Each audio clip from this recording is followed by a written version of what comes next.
What's up, guys? Welcome to another video. We're going to be doing a nice little video about Garuda Linux. I've already have this installed, this version here, LXQTKWin, on my hardware, but I decided to show you the installation process. This actually has some pretty cool stuff involved. One of it being, it's got a built-in TKG kernel. How cool is that? So I'm going to let this download, or in other words, I'm going to go open JDownloader and I'm going to super download this thing, and I'll see you in a few minutes. Here's a cool little tip for you. Watch this. Now, that one before said like 7 minutes. This one's like a countdown, and then it's going to hopefully go complete super speed. Yeah, okay. That's what I call a lot better than waiting 7 minutes. JDownloader, you're my hero. While we wait, I figured we'd go over this more. So this is built off of Arch Linux, and it's got many different desktop environments that seem to be centered around a nice modern overall look, not counting this desktop environment at all because, well, that's just ridiculous looking, mind you. But yeah, when we go over to Wayfire, that looks kind of interesting, and I'm not really sure I'll ever get into it, but, you know, it offers blur and stuff just like anything else. We have Qtile.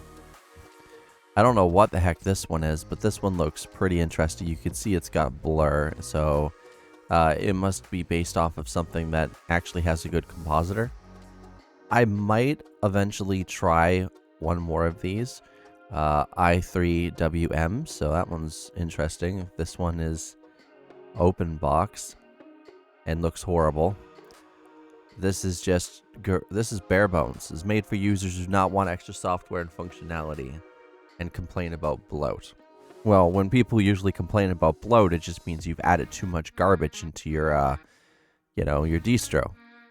And already having a look, that's what you've done. So they allow you to download the GNOME Bare Bones edition and the KDE. So that's pretty cool.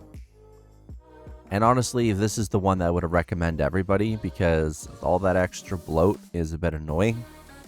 Because there's a lot of it. There's a lot of bloat. So as I said, this is based off of Arch Linux. So you have that easy to do install going on.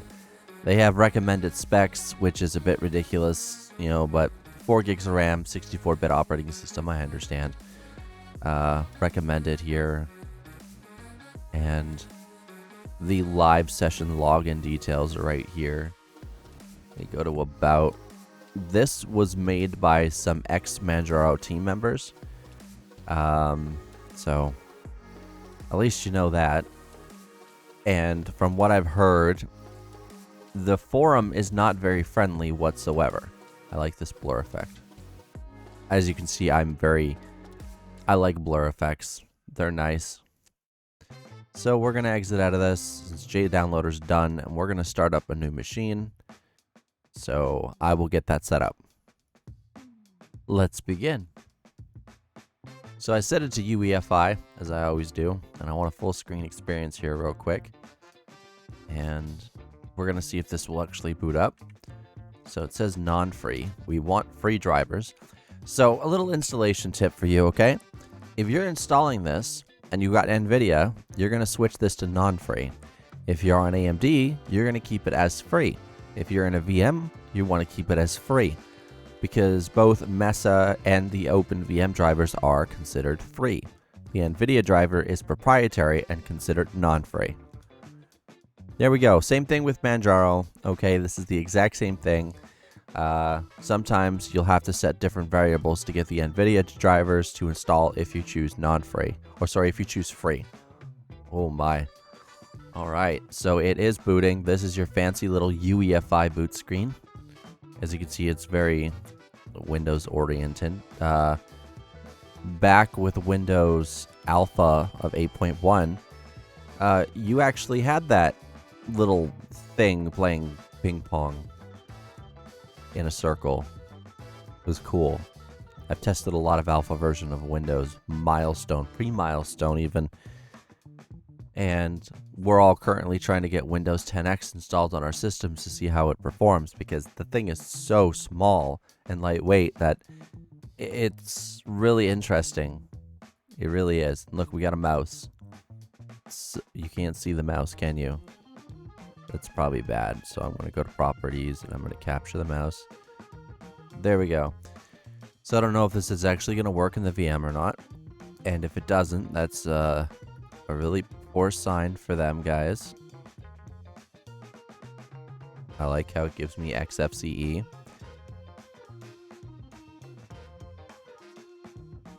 Okay. So this is a mix between XFCE and LXQT. Oh, but the blur is working right out of the box, which is great. So we're going to close that down. And we're going to install this thing. All right. So this is the installer. Pretty much the same exact thing as Manjaro.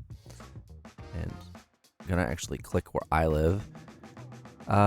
English, US. Okay, sounds good. Erase disk. Chose 50 gigs. Swap to file. Why not? That will work. Me.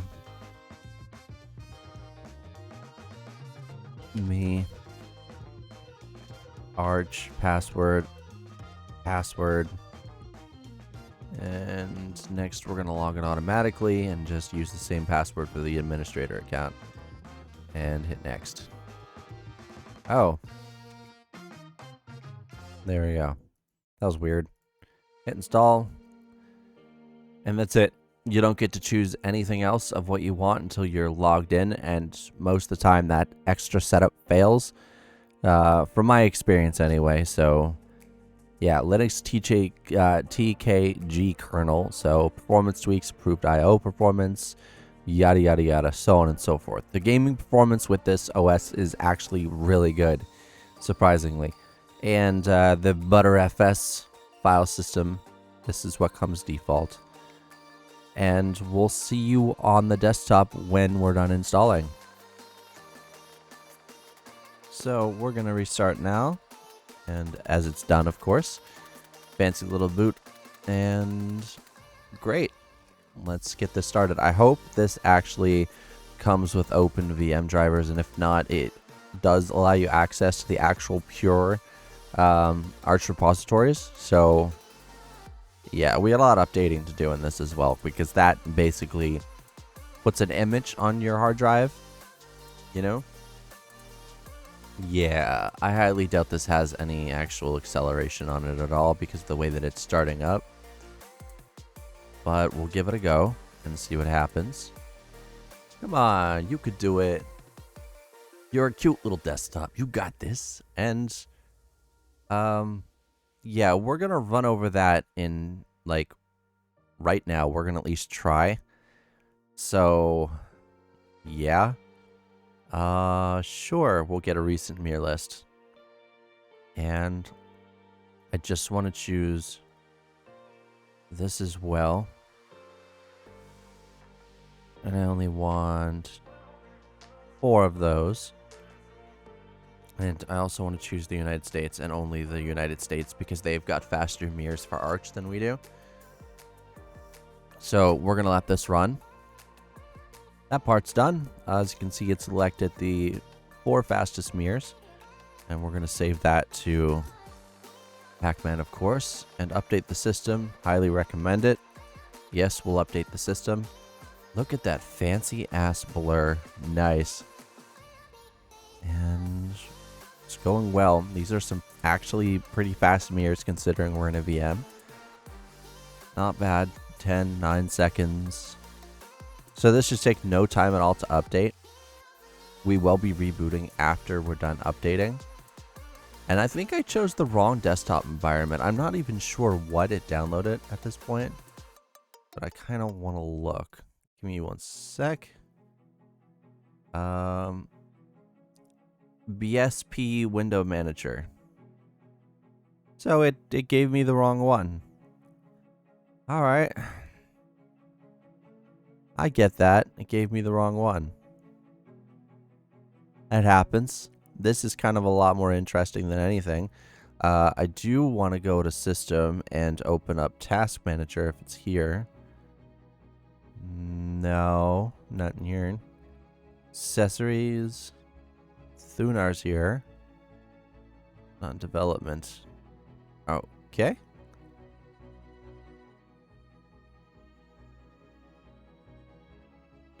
So, does it show? No, it doesn't show how amount of memory I'm running. No, that's actually pretty good. Only 931 megabytes of RAM out of the allotted 8 gigs. That's pretty impressive. No packages were upgraded. Really? No. No. I'm gonna just close that out. Because there's something wrong here. Open tab.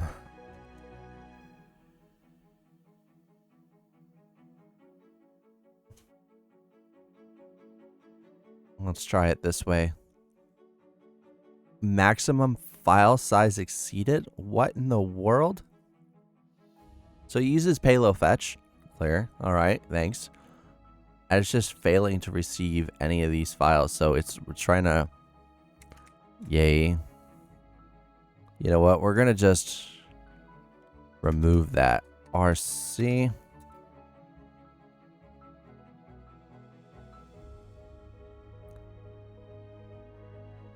Yeah, we're going to get rid of that. We don't need it. And now everything should update accordingly. There should be no more missing files. If there's a missing file, okay, developers, if you watch this video, just allow us to skip by it and install everything else. That way, at least we'll be able to get things done. Quotes not recommended. Upgrading everything else. Great. Everything else is upgrading. So it just disabled and upgraded our keys. It upgraded our Mesa, FFmpeg, Pango. Warning. Okay. Everything's looking good. Okay. It's upgrading to the newest BMQ kernel. That's good. Wow. There's a lot of stuff that just ends up being wrong, isn't there? That's my worry with this distro, is that it's going to be like Manjaro and break a lot. Now, there's a lot of people out there that say, I've never had Manjaro break. Good for you. You're one of those few percentage of people. I deal with a couple hundred people a day who actually come to me and say Manjaro's broken. Can I be on Real Arch? And will you help me? And I help people. It's what I do. So yeah, Manjaro is a breaker. And this is a really strange Windows manager. But I'm sort of liking it because I have control over what I want to do. And can I just remove this? Thanks. Bye-bye. That made everything look butt ugly. What is here anyway? What is this? This is Flame Shot? Awesome. Oh, that... Okay. Okay. That's pretty cool. I used Flame Shot. And this is Bluetooth. So that's being passed through from my system. What are you? You're all the drives that are there. So basically these are just mini partitions. Well, no, they're the files within the root. And you're the upgrade warning. What do you do? You will open up any folder I want. Got it. All right. So all in all, I like this window manager. I like XFCE. You all know I do. But again, it's always missing something for me. It's always going to be missing a dock. And we're at 1.65 gigs. And it's going down or up? Okay. It's probably because we're just installing things. That's the problem. All right. I reboot it. We're back. And I guess now we can go over all the bloat. Time shift, I don't consider a bloat. Okay? Add and remove, I don't consider a bloat. System cleaner scares the hell out of me. All of this just seems like unnecessary bloat, especially this. This is just no. I've tried to use this, and whenever I do, it usually fails. But I'm going to try again. I don't know about all this. SC controller, so there's Discord. GWE, OBS Studio. I'm grabbing everything I would normally install on mine.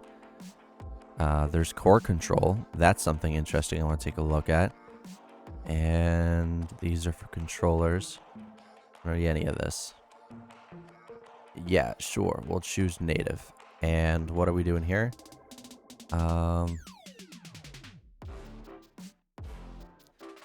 Wine for Windows support. VDA key. Okay, we're gonna VKD3D. My bad.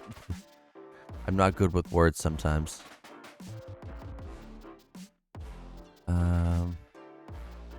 I don't think I can choose any of this. We're just gonna go with that and that. Even though I don't have AMD in this thing. We're gonna hit apply.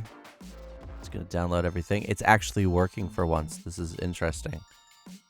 Because before I couldn't get it to work at all on my actual real hardware. So I don't know if this program only... No, this is add and remove. This can work on X11 and Wayland. So it grabbed the latest version of Wine. That's something good.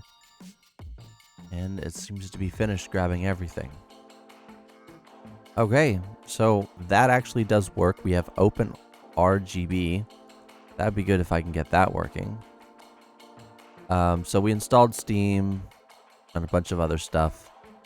We can also install Mango HUD, Game Scope, and Game Mode, which is kind of cool. Geo Overlay. This is basically reshade for Linux, for Vulkan. And I want to go and grab Mango HUD if I can. Is it gonna let me? No, I probably have to close this out first. There we go. All right. Grab this too. Proton collar. I don't know what Gamerscope does, but I'll grab it anyway. And I think overall there's a lot of stuff that can be added in here, such as emulators. Yeah, let's just not. Let's not say we did. See what happens. Apply. Again, it works. Again. Okay, great. So, Game Hub. Hit apply.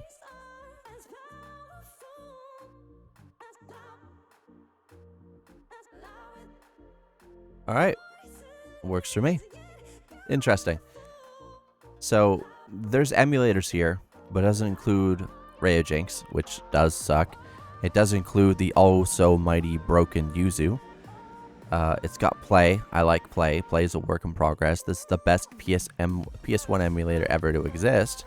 If you want eye candy, DuckStation is beautiful and runs really well. And you can see the rest here. Alright? Including RetroArch with all cores. So we're actually going to go discard. How do we exit out of this program? How do we kill it? How do we... Can we actually just... I don't know how to use this Windows Manager. All I know is I don't really appreciate being not able to close something. I wonder if there's like a thing where I can read about how to do all this. Settings Manager, add and remove, all of that. Kvantum. Modern? What is that? Anyway, I haven't seen that before. What is this? Oh. Okay, did I control... I want to see how this Windows Manager works. Okay, well, I figured out how to close Windows. It's Shift, Super Key, Q. Alright, great. They should all just have a close button anyway, just for good measure. Now, I was gaming on this, on, you know, my actual hardware, not this version of Windows Manager or anything. But when I was gaming, games ran perfectly. They actually ran a little bit better than I'm usually used to on Fedora, and that's probably thanks to the TKG kernel. The throughput on the NVMe was amazing. 2 gigabytes a second read and write back and forth between an NVMe and an SSD. No issues there. There was literally no issues at all with pretty much anything else. And I guess what I'm trying to say is, for what was broken, I guess maybe that was my fault on whatever I did wrong to install. And if it was my fault, my bad. But this has got a lot of bloatware in it. Like, a lot. Where the heck is Plank? I just installed it. And I'm not interested in so much bloatware, so I would probably end up choosing the other guy. And if you notice, there's a bug right here with Plank, so I'm going to close down Plank. I'm going to just quit. Bloatware is something that can ruin a distro. And if you look, there's a lot of stuff here. I mean, there's stuff that I've installed, but overall, it's a modest little distro. And I guess it's fine for what it does. Gaming, it works fine. And all that other stuff, it works fine. I've not really found a problem with it besides the broken bloatware. And I guess that was, as I said, all on me. So why don't you guys go give it a go inside of a VM. Check it out. See if you like it. If you do, move it over to a temporary SSD. Give it a run over there. As I always say, check things yourself before listening to other people. Well, I don't always say that. I'm saying that now, because this could be good for you, and that would be nice. But, I don't know, all the horror stories I've heard about this distro, I've not had any of those issues. But if you have, let me know in the comments below. Thank you for watching, and as I said, go check this out on a VM, and then on a spare hard drive or SSD, and let me know of your experiences. Have a great one, guys. See ya.